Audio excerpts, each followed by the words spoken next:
आज हम पढ़ रहे हैं हरिशंकर परसाई का लिखा व्यंग शर्म या गर्व की बात।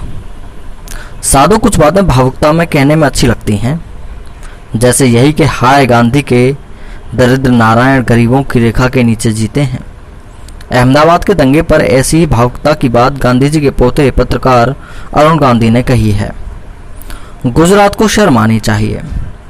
मैं पूछता हूं कि जब बिहार को, असम को, पंजाब को शर्म नहीं आ रही है, दिल्ली को भी कभी शर्म नहीं आई, तो गुजरात को ही शर्म क्यों आनी चाहिए? इसलिए कि गांधी जी गुजराती थे, यानी सारे देश की शर्म बटोर कर आप गुजरात के ऊपर डाल दो, क्योंकि अनजाने या संयोग हो गया कि गांधी जी गुजरात के थे।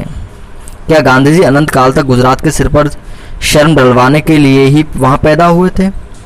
फिर दंगा करवाने वाले कह सकते हैं कि हाँ हमें शर्म है, मगर इस बात का ही नहीं कि हम दंगा कराते हैं, बल्कि इस बात की कि हमारे यहाँ मोहनदास करमचंद गांधी नाम का आदमी पैदा हुआ था। साधो, कई साल पहले पठान गांधी खान अब्दुल गफ्फार खान भारत आए थे। इस उपलब्धि में और उनकी आगवानी में अहमदाबाद में दंगा हुआ था। खान साहब ने कहा था, अरे हिंदुस्तानियों, कुछ तो शर्म करो, यह देश महात्मा गांधी का है। वे अनशन पर बैठ गए। दंगाइयों ने मौका टाला, शासन सख्त हो गया तो दंगा बंद हो गया, मगर श्रेय मिल गया गफ्फार खां को। असल में दंगा कराने वालों ने कहा, गांधीवादी बूढ़े, तू तो अभी यहाँ से टल, आगे तो हम सब करेंगे ही। साधो, किसी क्षेत्र पर ये लाजमी क्यों हो कि यहाँ दुर्घटना से एक महात्मा हो गया है, तो उस क्षेत्र की पीढ़ियों की मजबूरी है कि वे महात्मा के उपदेशों पर चलें, उनकी नैतिकता माने। ऐसे तो पंजाब के हटी अकालियों और आतंकियों से कहा जाएगा कि तुम्हारे यहाँ गुरु नानक हो गए हैं, तो उनके उपदेशों पर चलो। अरे दंगा नहीं कराएंगे तो राजनीति कैसे करेंगे?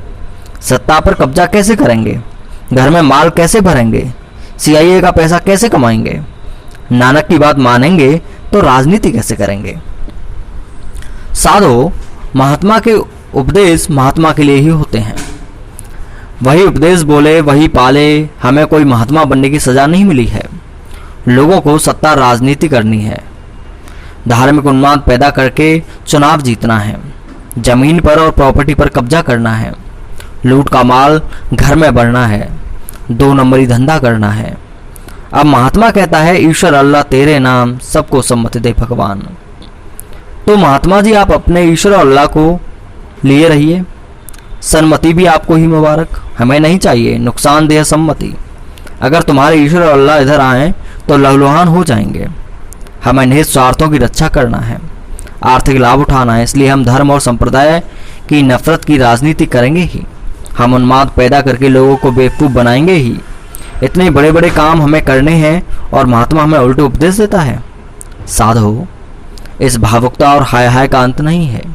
अभी हाय हाय वाली खबर छपी है पोरबंदर, जहाँ के महात्मा गांधी थे, वह गैर कानूनी शराब का सबसे बड़ा अड्डा है। इसमें क्या गलत है? अरे वहाँ महात्मा का पुण्य प्रताप मंडरा रहा है।